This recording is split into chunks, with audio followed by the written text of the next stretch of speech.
Right now, I'm with Arfiana Malina, the founder of Watery Nation Foundation. And without any further ado, let us greet Arfiana. How are you today? Hi, I'm good. Yes, you seem very energetic, especially this morning. Do you have any plans that you do, especially to get super hyped up in this morning, Arfiana? All right. So it's a very fantastic morning for me, as today I can share about what I did since the age of 16. So I'm really happy to talk about how do I can craft my journey and start from the zero. And yeah, that's how is it. That's why I'm very excited. Okay, Arfiana. So, without any further ado, I would like to ask you, the first one is clean water and water sustainability. Is basically your core values, especially since 16. That's very young. And it is remain a critical global role in global challenges from your perspectives. What are the most urgent issues that we must discuss today? Yeah, I must say that the most urgent issues is when we are talking about the water, means that the human rights, means that the water rights, the access, the equal access for everyone together. So I can say that specifically in Indonesia, we can see there's a lot of water issues. For example, like water access, water pollutions, and there's a lot of more. And globally, over 2 billion people lack of safe drinking water. And in Indonesia specifically, only about 30% of the population has access to safely managed drinking water service. Means that 70% more still got no access to the clean water. Okay, so many people doesn't seem to have access to clean water. And how does the foundation, the Watery Nation Foundation, position itself in addressing these challenges? Anything that you do? I can say that it starts from the awareness stage, where we can get a lot of young people, because we believe that Indonesia is passing the demographic bonus to 2045 or something. So we can see that this is our opportunity to create awareness, create a buzz for the people, for the young people, to start talking about clean water issues and start getting aware of it. And after they get some awareness about the water issues, the problem, and how we can solve the issues, they can start to solve it individually and together with their own community or local community. So I must say that Watery Nation play the biggest role and aspect in here when we are starting to craft the digital campaign, to ask them to join force together to have action in some areas. For example, we plan the Leka or Sopnat in Cepu, Central Java, and we do some workshop with the mothers in Banten, Tangerang, and then we also crafting some buzz awareness through the Car Free Day in Bandung and Jakarta, and lot of the people pay attention to our initiative. So they bring our initiatives to Bangka Belitung or Cirebon, or even one of our friends bring our innovation to China before. So we are really happy about that. Okay, that is really interesting for a listener, because it is a organization that do a lot and even spreads a lot especially to the China. And for listener, I would like to ask Carviana maybe, can you tell us a bit about how does the foundation started and what sparked yourself to start this establishment, and what keeps the foundation motivated to do what you do, especially since the age of 16? That's like Okay, thank you for the question. 5, Yeah. 7 years. Yeah, it's quite crazy ideas where I really interested about this issue since I was around like 16 or even way younger before, because when I was a little child, I just kept telling them, my mothers, my parents, and the people, hey, please don't litter. Please just if you have some waste, please just take it by yourself and find a proper trash bin to drop it. As simple as that. I think that is my core values to live in the sustainable way since I was a pretty young age. And after that, when I was 16, I'm in the middle of the finding myself, my journey about what kind of major that I want to take when I was going to the university, and I found out, oh, okay, I'm very interested in this kind of majors. Maybe I can spell that international relations, but I turns up and end up in the market communications. But by then, I got a lot of exposure to the global issues like SDGs, or maybe I get connected with the communities, local communities and the global communities, and that's what kind of inspires me. Oh, with this kind of exposure, there's a lot of issues that happens all around us. For example, and one of it that maybe a lot of young people didn't aware about it is about the water issues.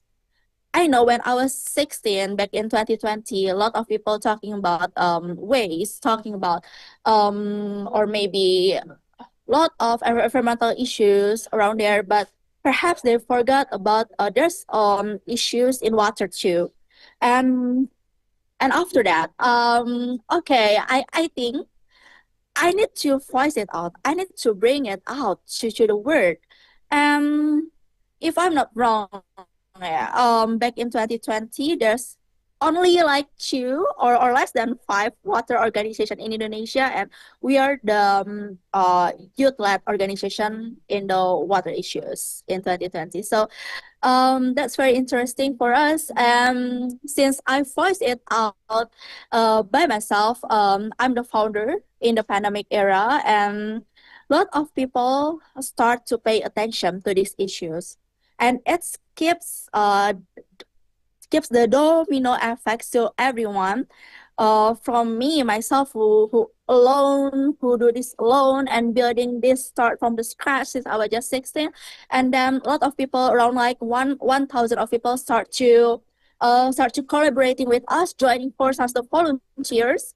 And now we are starting and going bigger from the youth-led action, just informal communities. Now we are turning into a foundation in 2024. So it has a long journey for me, a long journey, quite serious and fun, and we got a lot of support from not only from the people, but also we are joining many incubation as well. And our recent achievements is we pitch in the SDGs Innovation Market in Asia Pacific Forum on Sustainable Development in Bangkok back in February 2025.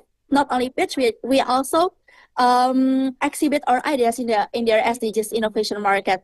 So we are really happy, proud in our journey, and we are really happy that many people start to taking action with us, and a lot of people keep getting back to this community, even though they are just meeting us through online platform in 2020, but in 2024, 2025, when we are starting to create on-site or offline activities, they are reaching out to us. So we are really happy to it.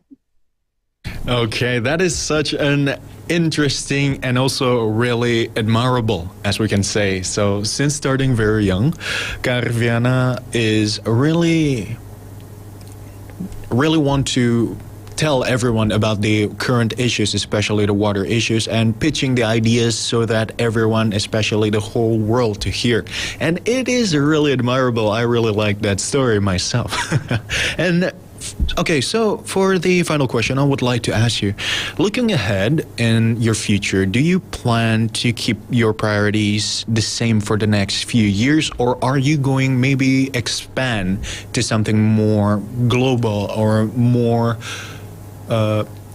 like more challenging for yourself, especially like gathering other communities and organizations to work together with you?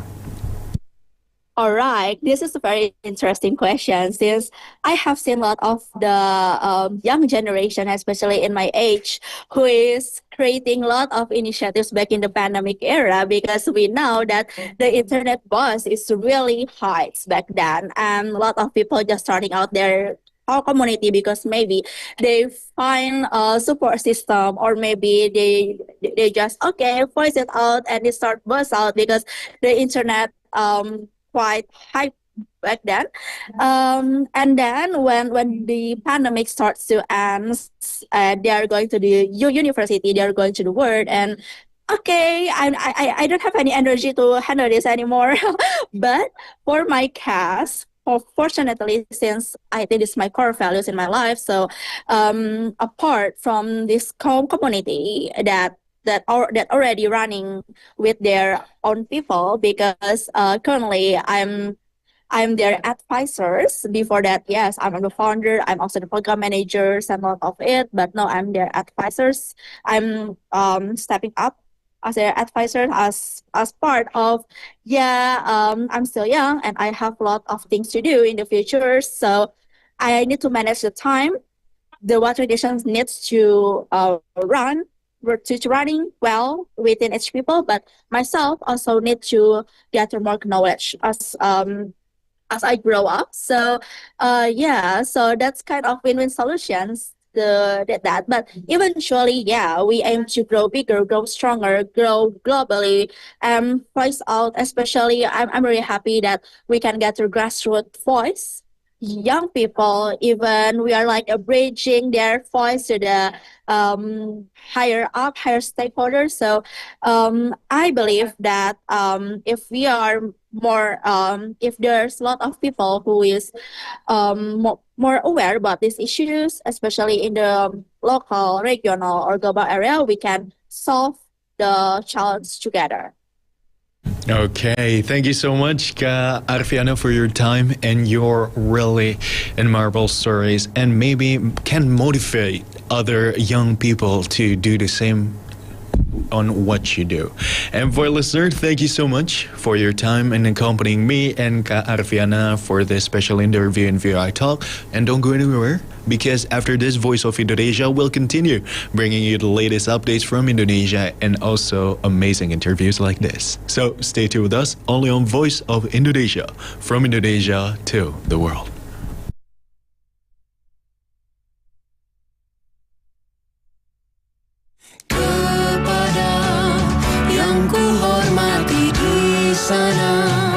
Ku sampaikan salam ini untuk mewakilkan rasa